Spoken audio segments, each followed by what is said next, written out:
I'm Cam Weiland. For most of us, our characters are the reason we start writing. There's a voice or a face in our heads, and we have to get it out on paper just to figure out what it's all about. So we start writing, and every time the plot takes a new turn, we add another character. And that character leads to another character, and another, and another. But how do you know when enough's enough?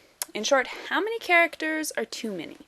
It would be great if I could tell you that every story should have 27 characters, no more, no less. But, of course, that's not the way it works. Every author has to make the decisions for his own story about how many characters are right. So, in making that decision, it's important to understand why too many characters can be a bad thing. Real quick, let's just go over a couple of the problems of too many characters. To begin with, there's the simple fact of reader confusion, which we've talked about quite a bit in recent posts. The more characters you have, the more likely readers will lose track of who's who and get confused. Likewise, the more characters you have, the less likely you'll be able to appropriately flesh them all out. Then there's the problem of plot fragmentation. The more characters you try to juggle your plot, subplot, and themes among, the more likely you'll stretch all three way too thin.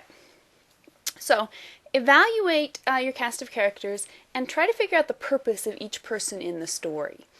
How many of these characters are going to play a part in the climax? And conversely, how many are going to end up as loose ends to be tied off? With that in mind, are there any characters you can combine? Perhaps the wise uncle and the cop next door could be the same person. There's also the painful matter of realizing that some characters serve no useful purpose and should be deleted for the good of the book.